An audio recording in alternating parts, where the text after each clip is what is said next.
dignitaries on and off the dais.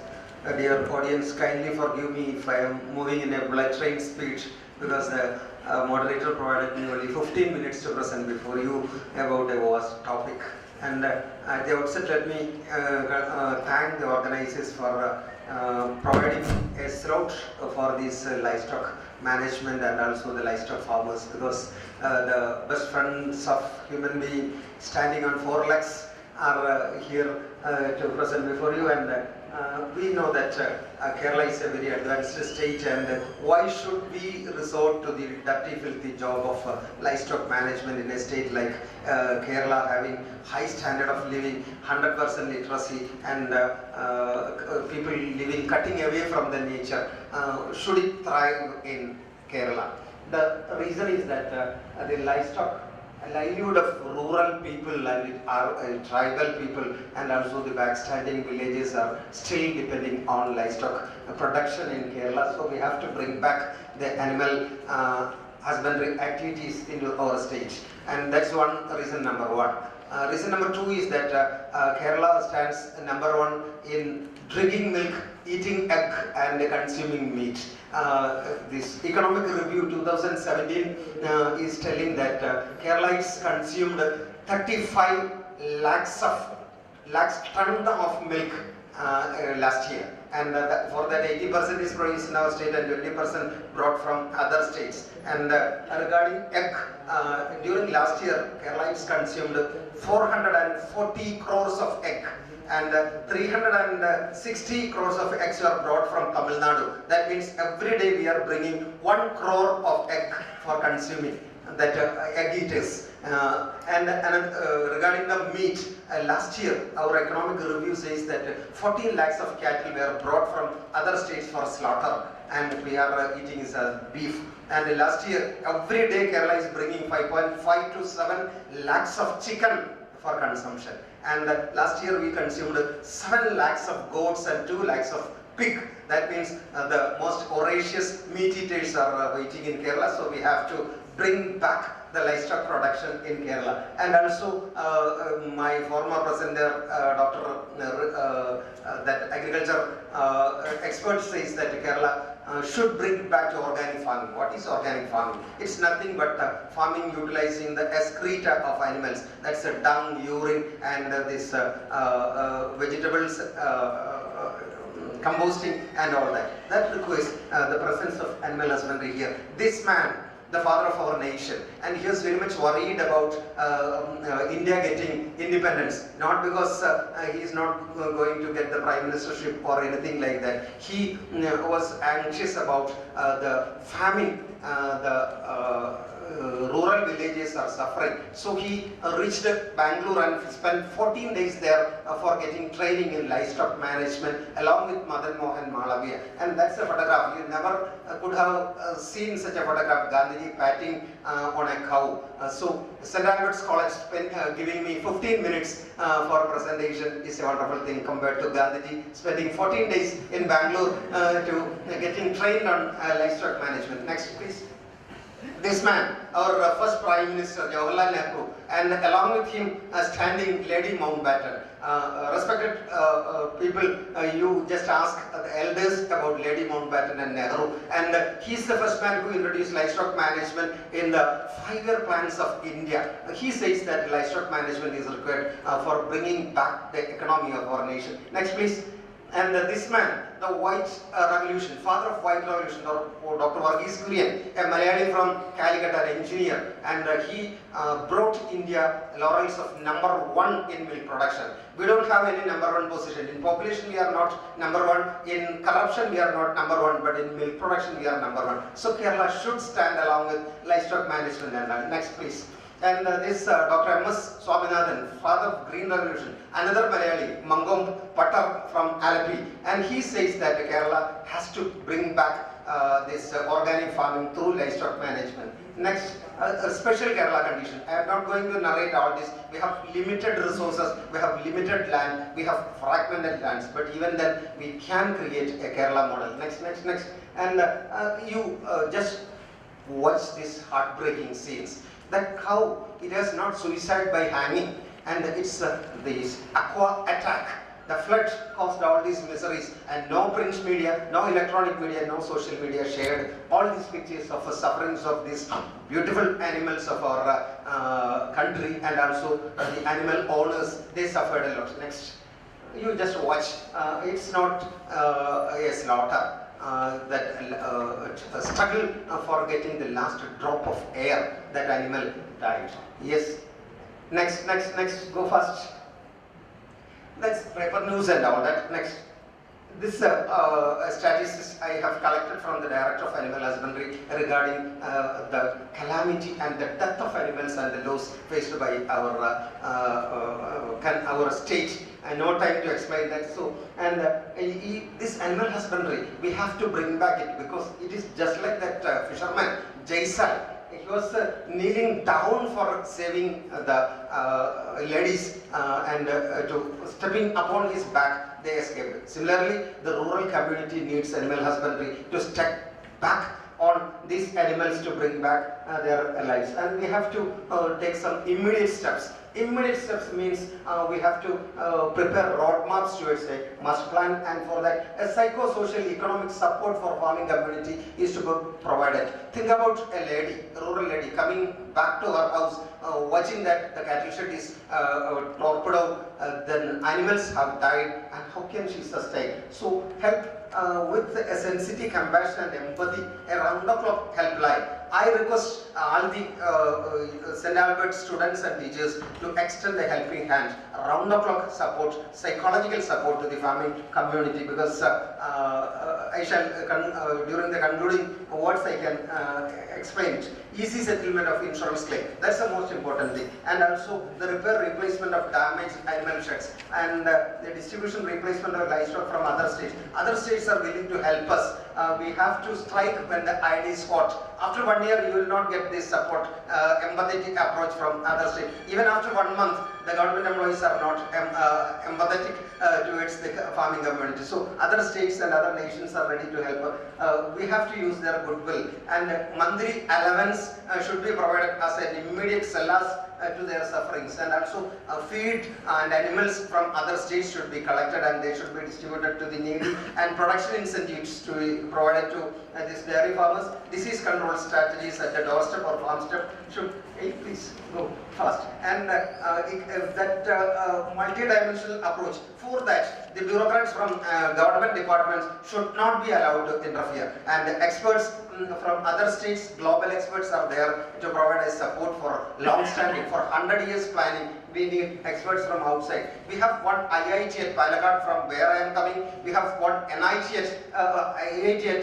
Palakkad, NIT at Calicut, then engineering institutions, Amrita like autonomous institution, St. Albert's College like institutions are here, and we that Rajiv Gandhi Institute of Biotechnology. Everything is there, but there is no convergence. So immediate effort should be convergence of that. The role of students and youth, that's very important. We have the youth and the beautiful people of the colleges have proved that they are very good brigades to help even in midnight to the suffering people. Easy farm license, land reforms, utilization, food production subsidies, etc. are to be provided. And all these institutions, I have listed more than 1 dozen. They are all working in the livestock management field, but they never converge to a single point. There is no integration. So this integration should be brought back, and this adaptability to climatic change. Kerala is having a very fragile climate and ecosystem, so adaptability, that changing breeding policy is very important. We are resorting to Switzerland breeding policy,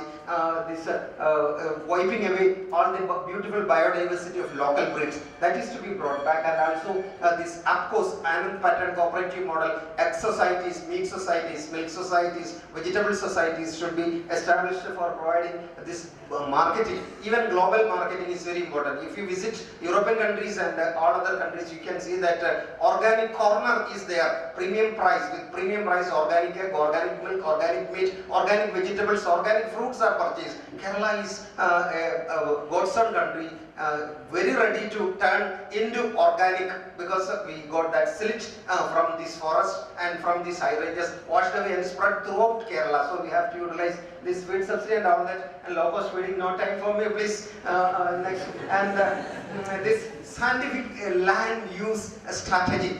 That's very important because the same animal husbandry or livestock procedures are followed in lowland, highland, midland, Kuttanad, Pokali, everywhere the same system. That's not scientific. We have to revamp the system that's sowing of animal farming. I would like to put it like that. And also mechanization, that's very important. And we have to keep that animal livestock production as a white collar job.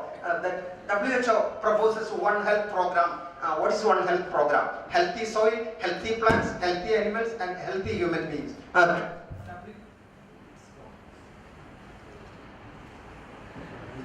Please. Sir, I have a break, so extend my time.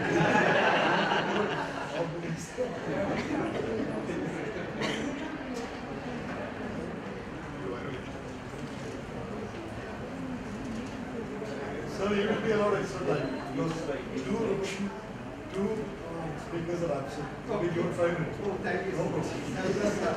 No God heard my lamentation. Sir, just like this. Sir, you are right.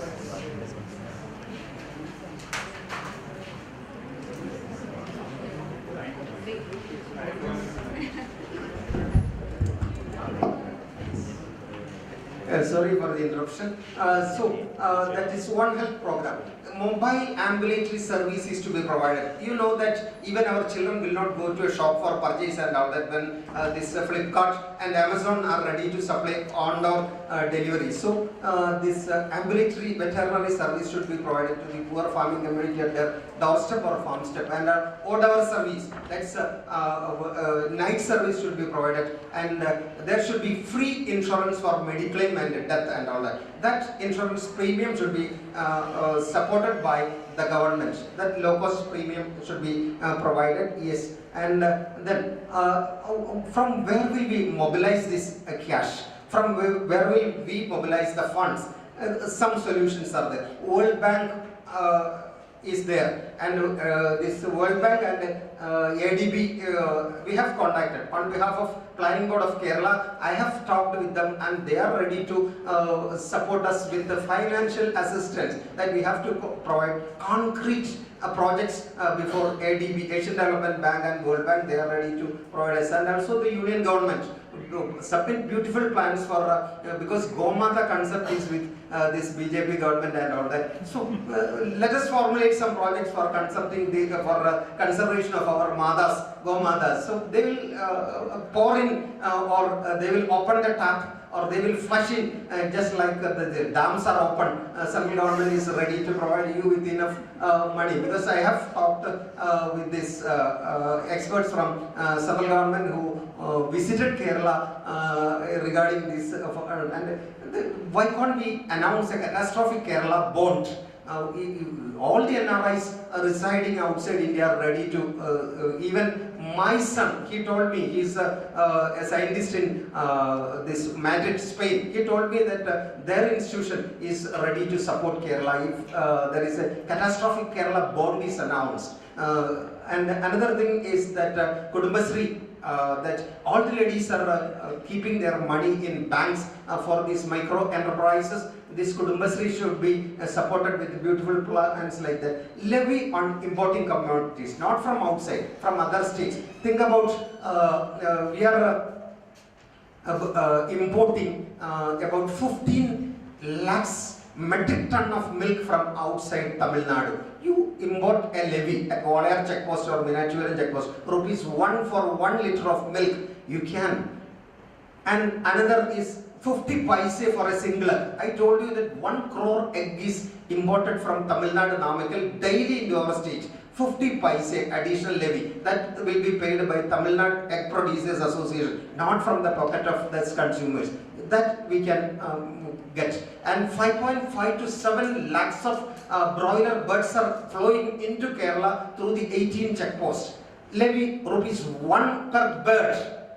Every day you are going to get 7 lakhs rupees without any sweating or any planning or anything like that. And rupees 10 from animal, that is 14 lakhs of cattle are brought to Kerala for slaughter. 7 lakhs of goats are brought to Kerala for slaughter. 2 lakhs of pigs are brought, you charge 10 rupees. You cannot deny this levying on commodities imported. On animal sector only, you need to levy all this. Don't beg before this public. Don't beg in other countries. Don't beg before this bureaucrats who never showed that they got a heart to support others. So by simply fundraising, we can support this. Next, please. Just like this flood, it will come, it will go, and now my Bharatapuzha in Palakkad, it is facing drought, and all the rains washed away everything, and now we are facing acute water shortage also. Then this is a model for Kuttanad, Pokali, and also these waterlogged areas of Kerala. Floating cattle sheds, floating goat sheds, floating poultry sheds. That this man, Dr. Biju, now he is working at Koni. He is the designer, and he spent 3 lakhs rupees from his pocket to design this. Nobody recognizes that. But all these animals are drowning and dying. Think about this type of floating animal sheds we can implement in our state. Next is this different model of goat farms. The designer of this goat farm is sitting in the middle row, Dr. Gigin. Will you please stand up for 1 second? He is an associate professor of veterinary university. He is a veterinary university. Somebody told that I am coming for a presentation. That's why he rushed all the way from Trichur to join us. And he is the designer. Think about that. This type of sheds are the need of the hour, because Kerala is having plantations, coconut, rubber, everywhere we can make this model of farming. No flood will affect this type of farms. And another one is vertical farming. Kerala is having acute shortage of land, because we don't have that 6-line track, 7-line track. Even Cochin is suffering. I have reached Alva by 1 hour before, and all these traffic blocks prevented me from reaching for the inaugural session. Think about this vertical type of farming, and animals, then fodder, vegetables, everything kept in a single place. By this type of farming is suitable. Hello, come on, will you please? Yes, and this type of farm, weekly farming, because we are all busy with our profession and all that. You look upon this type of poultry farming weekly once. You fill the feeder, you fill the waterer, and the poultry will lay egg, and you take it only on Sunday morning after your church and all that. Feed it weekly once, and this type of farming is the need of the hour, because we are converting animal husbandry or livestock farming or poultry farming into a white collar job. So don't think that it's a dirty field. You can keep it on the terrace or in your car shed, and weekly once you clean that tray which is collecting the droppings. This type of innovations are to be expected in our and think about this. We have to create happiness in flood hit farmers. Look at the face of that lady who is lifting that 1 bag of cattle feed, and she is as equal to P.U. Chitra in the this sports arena, holding her medal and all that, because she is going to support the dumb animal, speechless animal that is providing livelihoods to such 3 generations are there smiling. Even in the middle of this flood, they are smiling. Why? Because their livelihood is depending on livestock. So hope with a smile, promise in a hug, and faith in a hand reaching out. And I wish to tell about Saint Albert, and he is an alchemist. Do you know what is an alchemist? Paulo Coelho's book is there, Alchemist. Alchemist is a chemistry man. He can turn these priceless metals into gold, platinum, etc. So St. Albert's is going to convert these priceless livestock into this bread-winning equipments or instruments to this. And St. Albert wrote, friendship is nothing other than the harmony between things divine and human with goodwill and love. I congratulate the St. Albert Scholar. He's a prophet, he's a botanist, he was a botanist, he's a chemistry man, he is a philosopher, he is what else? And Aristotle and other fellows are recognized by the preachings of Saint Albert. So I think that it's a history making. ചില സംഭവങ്ങൾ ചരിത്രമാകും എന്ന് പറഞ്ഞതുപോലെ ഈ seminar, it is going to be a history making to wipe the tears in the rural community of livestock farmers. Thank you so much for providing this opportunity.